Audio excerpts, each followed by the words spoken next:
Assalamu alaikum, dear students. Hope you all are doing good.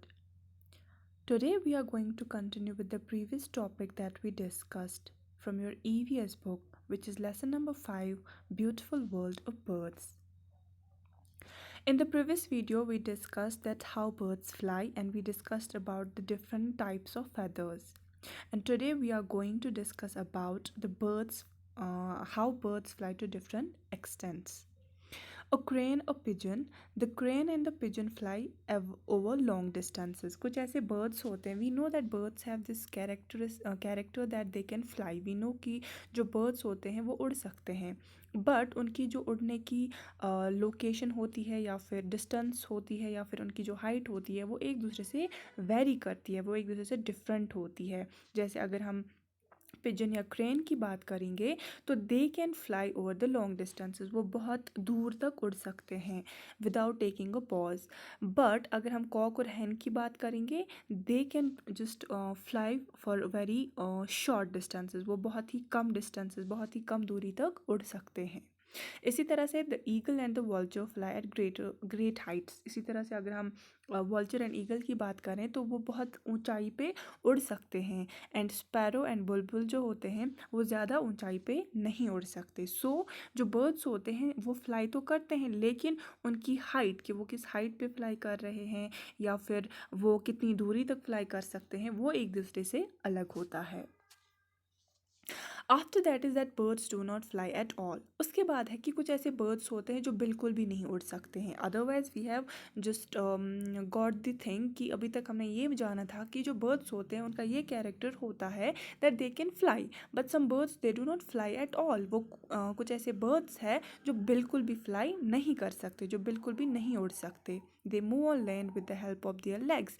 वो ज़मीन पे चलते हैं, वो ज़मीन पे मूवमेंट करते हैं, वो ज़मीन पे एक दूसरे से दूसरी जगह तक जाते हैं उनकी बिकॉज ऑफ देयर लेग्स. और जो उनकी टांगें होती है, लेग्स की वजह से, टांगों की मदद से वो एक जगह से दूसरी जगह पहुंचते हैं या एक जगह से दूसरी जगह जाते हैं. So these are called flightless birds. And ऐसे बर्ड्स को हम फ्लाइटलेस बर्ड्स कहते हैं. वो बर्ड्स जो उड़ नहीं सकते बल्कि सिर्फ उनकी जो टांगें होती हैं उनको वो यूज़ करते हैं ज़मीन पे चलने के लिए, उनको हम फ्लाइटलेस बर्ड्स कहते हैं. जैसे क्वी है, पेंगुइन है, ऑस्ट्रिच है, ईमू है, ये सारे जो है ये फ्लाइटलेस बर्ड्स होते हैं.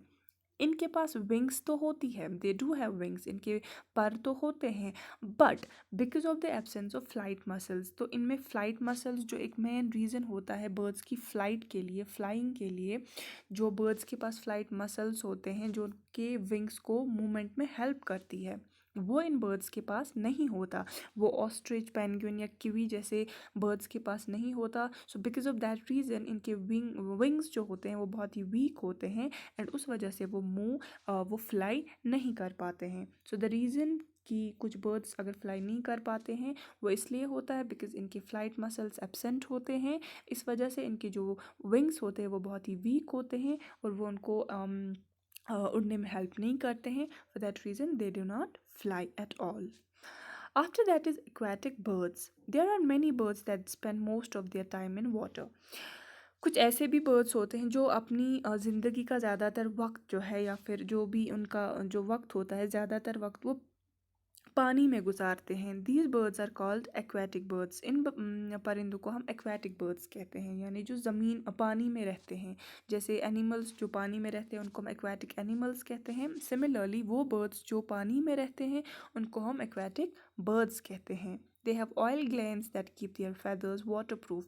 इनमें ऑयल ग्लैंड्स होती है, यानी जो इनके फेदर्स होते हैं वो वाटर प्रूफ उस वजह से रहते हैं, विच इज़ कि वो इनके फेदर्स को, इनके पंखों को जो है वेट नहीं होने देते. They do not let them to they do not let them to wet. वो उनको वेट नहीं होने देते. इस वजह से वो गीले जब नहीं हो पाते हैं तो वो सिंक नहीं करते पानी में, they can float on the water. So oil glands होने की वजह से इनके फेदर जो होते हैं वो सूखे रहते हैं, वो बिल्कुल ड्राई रहते हैं. फॉर दैट रीज़न वो पानी पे फ्लोट कर सकते हैं। The oil from these glands prevent there feathers from getting wait, तो ये इनके पर जो पंख होते हैं उनको गीला नहीं होने देते।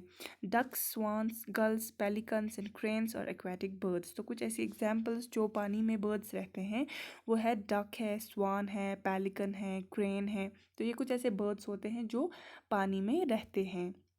दे have webbed toes feet that help them to swim, तो इनके वेब्ड फीट होते हैं, यानी इनकी जो उंगलियां होती है वो एक दूसरे से जुड़ी हुई होती हैं, उनको हम वेब्ड बोलते हैं। तो जिसमें उंगलियां एक दूसरे से जुड़ी हुई होती हैं, इनके पैर जो होते हैं, पैरों की उंगलियां एक दूसरे से जुड़ी हुई होती हैं, उस वजह से वो पानी में स्विम कर सकते हैं, कर पाते हैं। सो ये पानी में इस वजह से डूबते भी नहीं हैं कि इनके वेब्ड फीट होते हैं, जिसकी वजह से वो स्विम कर पाते हैं।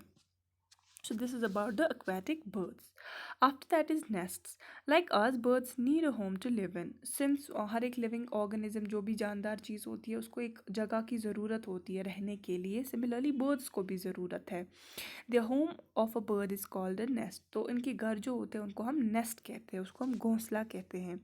Before building a nest, the bird pair decides whether to build the nest. तो एक घोंसला बनाने से पहले जब इनको बनाना होता है तो जो मेल एंड फीमेल बर्ड होती हैं वो पहले डिसाइड करते हैं कि हम कहाँ पे नेस्ट बनाएंगे, कहाँ पे अपना घर बनाएंगे। After that next step is collecting material and carrying it to the building site. उसके बाद वो सारी चीज़ें जो होती हैं जिससे उनका घर बनेगा, वो सारा मटेरियल जो इनके घर के लिए ज़रूरी होता है, वो इन चीज़ों को इकट्ठा करके उस जगह तक लाते हैं जहाँ पे इनको घर बनाना होता है, नेस्ट बनाना होता है। Next step is construction, and उसके बाद जो स्टेप होता है कि वो उस पर काम करना स्टार्ट कर देते हैं, बनाना स्टार्ट कर देते हैं। बर्ड्स बिल्ड नेस्ट टू ले एंड हैच एग्स। अभी बर्ड्स जो होती हैं ये अपना घर या घोंसला इसलिए बनाते हैं, एक तो अंडे डालने के लिए, उनको हैच करने के लिए। सो जब इनको वो वॉर्म करते हैं उन एग्स को, उनसे इनके बच्चे निकलते हैं। तो ये इस रीज़न से भी अपना नेस्ट बनाते हैं, सो दैट अपने उस नेस्ट में अंडे डाल सके, उनको हैच कर सके।